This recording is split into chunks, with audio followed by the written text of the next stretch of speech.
नमस्कार दोस्तों, आज हम अगले पार्ट की ओर बढ़ते हैं। इस वीडियो में वाणिज्य विभाग से संबंधित महत्वपूर्ण प्रश्न शामिल हैं। यह वीडियो वाणिज्य विभाग से संबंधित सभी पदों के परीक्षाओं के लिए महत्वपूर्ण है। चलिए शुरू करते हैं यह वीडियो। पहला प्रश्न है, 200 किलोमीटर अथवा इससे अधिक दूरी की यात्रा के लिए अनारक्षित टिकट यात्रा की तिथि से कितने दिन पहले तक जारी किए जा सकते हैं? सही उत्तर है 3 दिन पहले। यात्रा की तिथि को छोड़कर 3 दिन पहले यूटीएस टिकट एडवांस में बनवाया जा सकता है, यूटीएस टिकट लिया जा सकता है। इसमें एक प्रश्न ये भी पूछता है कि 199 किलोमीटर की दूरी के लिए कितने दिन पहले टिकट बनाया जा सकता है, लेकिन इस प्रश्न में सबसे पहले ही लिख दिया गया है कि कम से कम दूरी 200 किलोमीटर अथवा उससे अधिक होनी चाहिए। उससे के नीचे की दूरी के लिए सेम डे टिकट कटता है और वह सेम डे के ट्रेनों के लिए ही वैध होता है, परंतु जो टिकट 200 अथवा 200 किलोमीटर से अधिक की दूरी का है वह यात्रा की तिथि को छोड़कर 3 दिन पहले लिया जा सकता है।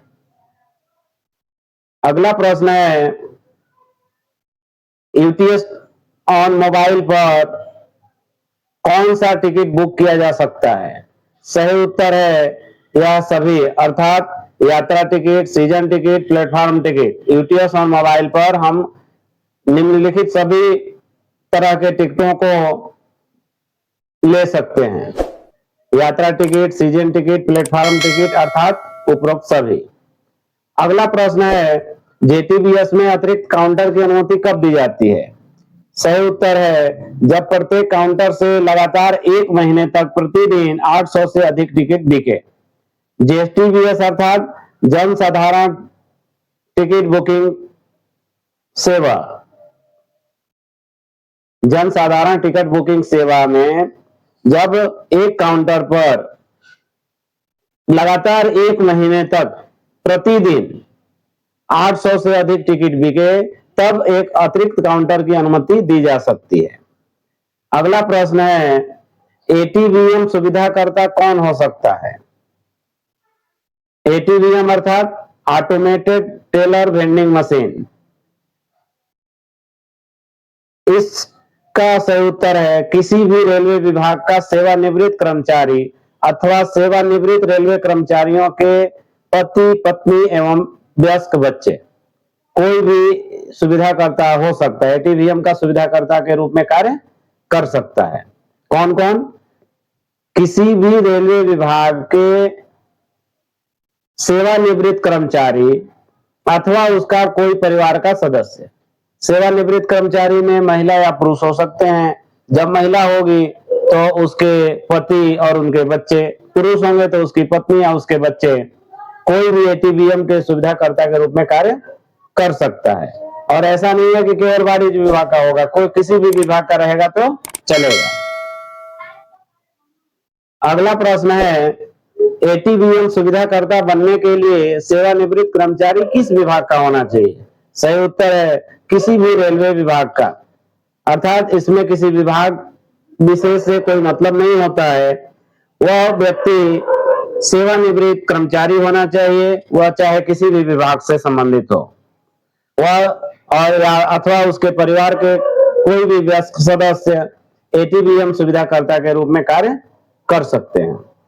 अगला प्रश्न है, निम्नलिखित में से कौन सा एसटीबीए जारी कर सकता है?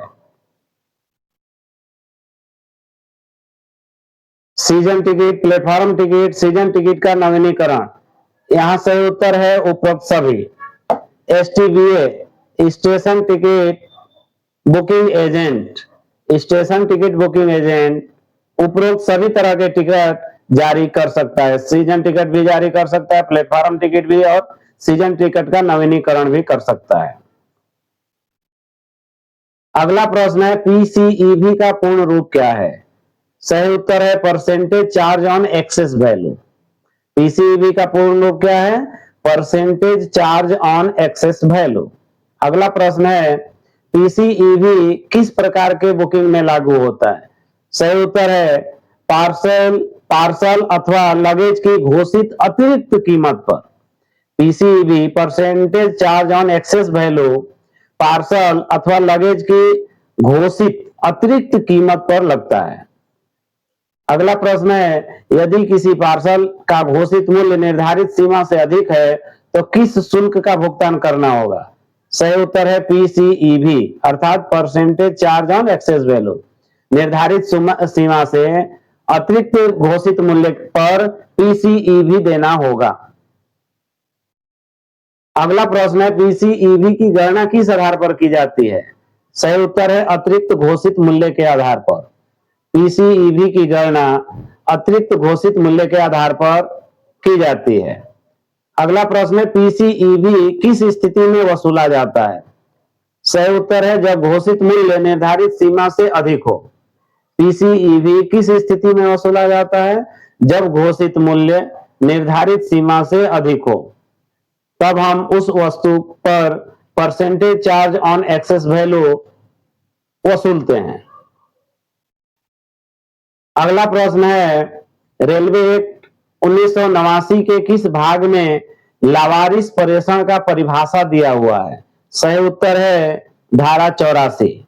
रेलवे एक्ट 1989 के भाग 84 में लावारिस प्रेषण का परिभाषा दिया हुआ है धारा 84 में। अगला प्रश्न है टैंक वैगनों में निम्नलिखित किस पण्य का वजन डीप माप पद्धति द्वारा किया जाता है? Molasses, coal tar, caustic soda. सही उत्तर है उपरोक्त सभी। टैंक वैगनों में निम्नलिखित सभी वस्तुओं का डीप माप पद्धति द्वारा वजन किया जाता है। मोलासेस, कोलतार, कास्टिक सोडा अर्थात उपरोक्त सभी। सही उत्तर है यह सभी। अगला प्रश्न है एसएमटीपी का पूर्ण रूप क्या है आयात ट्रैफिक के मामले में? एसएमटीपी का मतलब होता है सब मैनिफेस्ट ट्रांसशिपमेंट परमिट। सब मैनिफेस्ट ट्रांसशिपमेंट परमिट एसएमटीपी। अगला प्रश्न है किस अधिनियम के अंतर्गत माल की बुकिंग के लिए अग्रेसर नोट आवश्यक है? सही उत्तर है रेलवे एक्ट 1989। रेलवे अधिनियम 1989 किस अधिनियम के अंतर्गत माल की बुकिंग के लिए अग्रेसर नोट आवश्यक है? रेलवे अधिनियम 1989 के अंतर्गत माल की बुकिंग के लिए अग्रेसर नोट आवश्यक है। यह धारा 64 में वर्णन किया गया है। अगला प्रश्न है प्रीमियम इनलेट लोडिंग को प्राथमिकता देने के लिए सप्ताह में नामित दिन कौन से हैं? सही उत्तर है सोमवार और शुक्रवार। प्रीमियम इनलेट लोडिंग को प्राथमिकता देने के लिए सप्ताह में 2 दिन निर्धारित किए गए हैं, सोमवार और शुक्रवार। अगला प्रश्न है अप्रैल 1 2026 से निम्न में से कौन सा प्रेफरेंशियल ट्रैफिक ऑर्डर नंबर लागू में है? सही उत्तर है 100। 1 अप्रैल 2026 से प्रेफरेंशियल ट्रैफिक ऑर्डर के रूप में नंबर 100 नंबर लागू है। अगला प्रश्न है पहले से पंजीकृत मांग पत्र के मामले में समान प्राथमिकता समूह के भीतर वस्तु में परिवर्तन की अनुमति कहां पर दी जाती है? सही उत्तर है प्राइवेट साइडिंग्स। पहले से पंजीकृत मांग पत्र के मामले में समान प्राथमिकता समूह के भीतर वस्तु परिवर्तन की अनुमति प्राइवेट साइडिंग में दी जाती है। अगला प्रश्न है FTR full tariff rate train के लिए प्रति कोच न्यूनतम डिटेंशन चार्ज कितना है? सही उत्तर है 1500 रुपए। एफटीआर अर्थात फुल टैरिफ रेट अर्थात स्पेशल ट्रेन के मामले में प्रति कोच न्यूनतम डिटेंशन चार्ज 1500 रुपए है। अगला प्रश्न है एफटीआर ट्रेनों के डिटेंशन चार्ज में समय की छूट कितनी है? इसका सही उत्तर है कोई समय छूट नहीं, अर्थात स्पेशल ट्रेन के डिटेंशन में किसी प्रकार की कोई छूट नहीं दी गई है। अगला प्रश्न है यदि ट्रेन के प्रस्थान से 48 घंटे पहले एफटीआर ट्रेन का पूरा किराया नहीं जमा किया जाता है तो प्रति कोच कितना काउंटर मैटिंग चार्ज काटा जाता है? सही उत्तर है 50,000 रुपए प्रति कोच।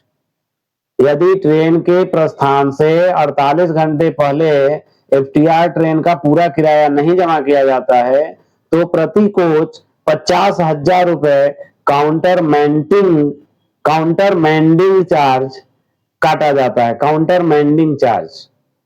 अगला प्रश्न है एफटीआर ट्रेन की न्यूनतम संरचना क्या है? सही उत्तर है अनिवार्य 2 एसएलआर सहित 14 कोच। एफटीआर ट्रेन की न्यूनतम संरचना है अनिवार्य 2 एसएलआर सहित 14 कोच, अर्थात एफटीआर ट्रेन में न्यूनतम 14 कोच होते हैं और इसमें 2 एसएलआर कोच भी होते हैं। अगला प्रश्न है एफटीआर ट्रेन के डिटेंशन चार्ज में या उसके भाग और पार्ट देयरऑफ का अर्थ क्या है? सही उत्तर है 1 घंटे से कम समय भी पूरे 1 घंटे के बराबर माना जाएगा। एफटीआर ट्रेन के डिटेंशन चार्ज में या उसके भाग अर्थात और पार्ट देयरऑफ का अर्थ है 1 घंटे से अगर समय कम भी है तो भी उसको 1 घंटा के बराबर मानकर डिटेंशन चार्ज लिया जाएगा। अगला प्रश्न है एफटीआर नियमों के अनुसार निम्न में से कौन सा सही है? सही उत्तर है उपरोक्त सभी। डिटेंशन चार्ज 900 रुपए प्रति घंटे या उसके भाग के लिए है। प्रति कोच न्यूनतम डिटेंशन चार्ज 1500 रुपए है। पूरा किराया 48 घंटा पहले जमा करना आवश्यक है, अर्थात एफटीआर नियमों के अनुसार उपरोक्त सभी सही हैं। अगला प्रश्न है भारत गौरव रेक के लिए उपयोग का अधिकार द राइट ऑफ यूज न्यूनतम कितने वर्षों के लिए प्रदान किया जाता है? सही उत्तर है 2 साल। भारत गौरव रेक के लिए उपयोग का अधिकार न्यूनतम 2 साल के लिए प्रदान किया जाता है। अगला प्रश्न है खुले या थोक माल से लदे खुले वैगनों को तारपोलिन लगाने के लिए कितना अतिरिक्त समय फ्री टाइम की अनुमति है? सही उत्तर है प्रति रेक के लिए 1 घंटा। खुले या थोक माल से लदे खुले वैगनों को तारपोलिन लगाने के लिए प्रति रेक के लिए 1 घंटा फ्री टाइम दिया जाता है। अगला प्रश्न है परमिसिबल फ्री टाइम से अधिक डिटेंशन होने से विलंब शुल्क की आधार दर क्या है? सही उत्तर है 150 रुपए प्रति 8 पहिया वैगन प्रति घंटा या उसके भाग के लिए। परमिसिबल फ्री टाइम से अधिक डिटेंशन होने पर विलंब शुल्क की आधार दर है 150 रुपए प्रति 8 पहिया प्रति वैगन प्रति घंटा या उसके भाग के लिए। अगला प्रश्न है एफटीआर रेल मदद निम्नलिखित प्रकार की सहायता से संबंधित है। सही उत्तर है दोनों सुरक्षा। दोनों कौन कौन? सुरक्षा शिकायत ओब्लिक सहायता और चिकित्सा सहायता। एफटीआर में रेल मदद में जो है निम्नलिखित प्रकार की सहायता से संबंधित है सुरक्षा शिकायत या सहायता और चिकित्सा सहायता। एफआरटी मतलब होता है फर्स्ट रेस्पॉन्स टाइम। रेल मदद में एफआरटी का मतलब है फर्स्ट रेस्पॉन्स टाइम। जब हम पहली बार उसको रेस्पॉन्स देते हैं उस समय को हम एफआरटी के नाम से जानते हैं, फर्स्ट रेस्पॉन्स टाइम। यह बहुत कम समय होना चाहिए। जितनी जल्दी हम रेल मदद के जो कंप्लेन है, शिकायत है, सुझाव है उस पर हम प्रतिक्रिया देते हैं उसे उतना ही अच्छा माना जाता है। अगला प्रश्न है under the GPWIS scheme general purpose wagon investment scheme. GPWIS का अर्थ है general purpose wagon investment scheme. GPWIS योजना के अंतर्गत प्रवेश किए गए रेक इसका सही उत्तर है not merge in Indian railway pool of wagons. भारतीय रेल पूल के वैगनों में नहीं मिलाए जाते हैं क्योंकि ये स्पेशल पर्पस वैगन है, तो इनको अलग रखा जाता है या इंडियन रेलवे पूल के वैगन में मिश्रित नहीं किया जाता। अगला प्रश्न है जीपीडब्ल्यूआईएस योजना के तहत पार्टी को रख रखाव पूंजी का कितना प्रतिशत खरीदना होता है? सही उत्तर है 4%। जीपीडब्ल्यूआईएस योजना के तहत पार्टी को रख रखाव पूंजी का 4% खरीदना होता है। अगला प्रश्न है ओएसओपी आउटलेट आवंटन करने की अधिकतम अवधि है? सही उत्तर है 3 महीने। पहले यह अवधि 15 दिनों की थी जिसे बाद में बढ़ाकर 3 महीने अर्थात 90 दिन कर दिया गया है। ओएसओपी में 20 यूनिट बिजली मुफ्त में दी जाती है। ओएसओपी आउटलेट आवंटन की अधिकतम सीमा 3 महीने हो गई है। अगला प्रश्न है LSFTO liberalised special freight train operator योजना के अंतर्गत प्रत्येक SPW special purpose wagon rake की लोडिंग पर बुकिंग के दिन देय माल भाड़े पर कितनी छूट प्रदान की जाती है? सही उत्तर है 20 वर्ष की अवधि के लिए 12%। LSFTO liberalised special freight train operator योजना के अंतर्गत प्रत्येक एसपीडब्ल्यू रेक की लोडिंग पर बुकिंग के दिन देय माल भाड़े पर 20 वर्ष की अवधि के लिए 12% की छूट प्रदान की जाती है। अगला प्रश्न है गैर उपनगरीय नॉन सबर्बन क्षेत्र में हाल्ट स्टेशन खोलने के लिए न्यूनतम दूरी का मानदंड क्या है? गैर उपनगरीय अर्थात नॉन सबर्बन क्षेत्र में कम से कम 2 स्टेशनों के बीच की दूरी 5 किलोमीटर होनी चाहिए और वहीं उपनगरीय सबर्बन क्षेत्र में न्यूनतम दूरी का मानदंड 2 किलोमीटर है। ये दोनों महाप्रबंधक की विशेष अनुमति से खोले जाते हैं। अगला प्रश्न है महाप्रबंधक के अधिकार क्षेत्र में हाल्ट स्टेशन खोलने हेतु गैर उपनगरीय एवं उपनगरीय क्षेत्रों में न्यूनतम दूरी का सही संयोजन कौन सा है? तो गैर उपनगरीय के लिए 5 किलोमीटर, उपनगरीय के लिए 2 किलोमीटर अर्थात 5 किलोमीटर एवं 2 किलोमीटर, 5 किलोमीटर एवं 2 किलोमीटर सही उत्तर है। अगला प्रश्न है हाल्ट एजेंट के ठेका की अवधि कितनी होती है? सही उत्तर है 5 साल। हाल्ट एजेंट के ठेका की अवधि 5 साल होती है। अगला प्रश्न है क्षेत्रीय रेलवे उपयोगकर्ता परामर्श यात्री समिति zonal railway users consultative committee ZRUCC के अध्यक्ष कौन होते हैं? सही उत्तर है संबंधित क्षेत्रीय रेलवे के महाप्रबंधक जनरल मैनेजर। जेडआरयूसीसी के अध्यक्ष जनरल मैनेजर और डीआरयूसीसी डिवीजन में है इसलिए मंडल रेल प्रबंधक डीआरएम। जेडआरयूसीसी जोनल है, जोनल में अर्थात जोन में महाप्रबंधक जो सर्वोच्च अधिकारी होता है वह अध्यक्ष होता है। जेडआरयूसीसी के लिए जनरल मैनेजर, डीआरयूसीसी के लिए डीआरएम। अगला प्रश्न है डीआरयूसीसी का कार्यकाल किस महीने में शुरू होता है? डीआरयूसीसी सबसे छोटा है इसलिए सबसे पहले शुरू होगा अर्थात जनवरी में। डीआरयूसीसी का कार्यकाल जनवरी महीने में शुरू होता है। डीआरयूसीसी, जेडआरयूसीसी या एनआरयूसीसी सभी का कार्यकाल 2 वर्षों का होता है। यह अपने निर्धारित समय अनुसार शुरू होते हैं और अगले 2 वर्ष पूर्ण होने तक उनकी अवधि जारी रहती है। भारतीय रेलवे के नियमों के अनुसार डीआरयूसीसी का कार्यकाल जनवरी में और जेडआरयूसीसी का कार्यकाल अप्रैल महीने में शुरू होता है। यह कार्यकाल इन महीनों से शुरू होकर पूर्ण 2 वर्ष की अवधि के लिए होता है। डीआरयूसीसी अर्थात divisional railway users consultative committee, इसका कार्यकाल जनवरी महीने से प्रारंभ होता है। 3 है और तीनों का कार्यकाल अलग अलग महीनों में शुरू होता है। डीआरयूसीसी का divisional railway users consultative committee का जनवरी महीने से कार्यकाल प्रारंभ होता है। जेडआरयूसीसी अर्थात zonal railway users consultative committee, इसका कार्यकाल अप्रैल महीने से प्रारंभ होता है। जेडआरयूसीसी जब वित्तीय वर्ष शुरू हो रहा है। और अगला है एनआरयूसीसी। एनआरयूसीसी अर्थात national railway users consultative council. यहाँ ध्यान देने वाली बात यह भी है, डीआरयूसीसी और जेडआरयूसीसी का अंतिम वर्ड है कमिटी, परंतु एनआरयूसीसी में अंतिम वर्ड काउंसिल है।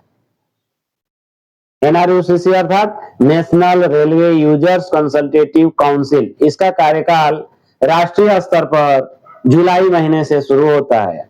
इन सभी समितियों का कार्यकाल गठन की तारीख से 2 वर्ष के लिए होता है। अगला प्रश्न है एमजीआर प्रणाली के तहत ली जाने वाली दरें हैं।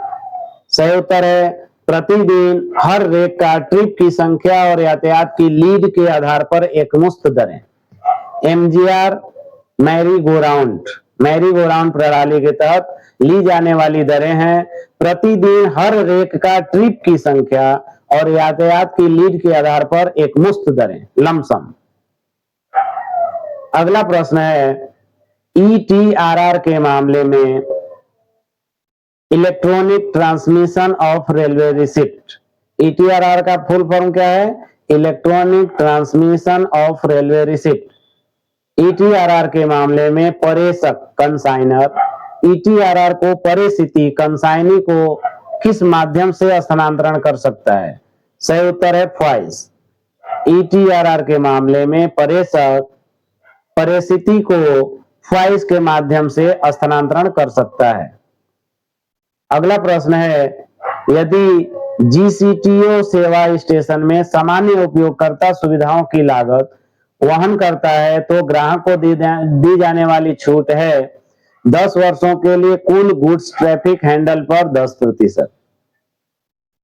यदि जीसीटीओ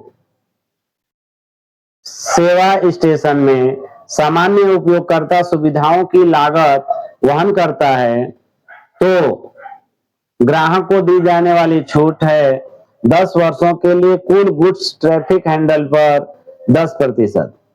अगला प्रश्न है रेकों के डायवर्जन के मामले में यह डायवर्जन कार्य डाइवर्टिंग स्टेशन से डाइवर्ट किए गए रेक के मूवमेंट के वास्तविक समय से पहले उससे पहले फॉइस में लागू किया जाना है 1 घंटा पहले। रेकों के डायवर्जन के मामले में यह डायवर्जन कार्य डाइवर्टिंग स्टेशन से डाइवर्ट किए गए रेक के मूवमेंट के वास्तविक समय से 1 घंटा पहले फॉइस में लागू किया जाना है। अगला प्रश्न है एसटीएस स्टेशन टू स्टेशन योजना के अंतर्गत माल भाड़ा दरों में रियायत किस पर लागू होती है? सही उत्तर है विशिष्ट उद्गम गंतव्य ओडी स्टेशन युग्मों के बीच केवल एक अनुमत वस्तु के परिवहन पर। एसटीएस योजना के अंतर्गत माल भाड़ा दरों में रियायत किस पर लागू होती है? विशिष्ट उद्गम गंतव्य स्टेशन युग्मों के बीच केवल एक अनुमत वस्तु के परिवहन पर। जब कोई एक वस्तु जो अनुमत वस्तु है उसका परिवहन किया जाता है तब एसटीएस योजना लागू होती है। अगला प्रश्न है एसटीएस के तहत रियायत देते समय सभी रियायतों के बाद शुद्ध प्रभार्य भाड़ा नेट चार्जेबल फ्रेट क्या होगा? सही उत्तर है क्लास 100 के एनटीआर से कम नहीं, not less than NTR of class 100। अगला प्रश्न है रोल ऑन रोल ऑफ सेवा को किस समूह संख्या के अंतर्गत माल टैरिफ संख्या 49/1 वॉल्यूम 2 वस्तु के रूप में अधिसूचित किया गया है? सही उत्तर है 22। रोरो का अर्थ है roll on roll of. Roll on roll of सेवा को समूह संख्या 22 के अंतर्गत माल टैरिफ संख्या 49/1 वॉल्यूम 2 वस्तु के रूप में अधिसूचित किया गया है। रोरो सेवा में प्रति ट्रक में जाने के लिए अधिकतम अनुमत व्यक्तियों की संख्या कितनी है? सही उत्तर है ड्राइवर सहित 2, अर्थात एक ड्राइवर और एक उसका सहयोगी। रोरो सेवा में रोरो अर्थात रोल ऑन रोल ऑफ सेवा में प्रति ट्रक जाने के लिए अधिकतम अनुमत व्यक्तियों की संख्या 2 है, वो भी ड्राइवर सहित 2, अर्थात एक ड्राइवर और एक उसका सहयोगी। अगला प्रश्न है AIEHC का पूर्ण रूप क्या है? AIEHC का पूर्ण रूप है all India engine hour cost. AIEHC अर्थात all India engine hour cost. अगला प्रश्न है AIEHC का उपयोग मुख्यतः किसके लिए किया जाता है? सही उत्तर है इंजन के प्रति घंटे की लागत निर्धारित करने हेतु।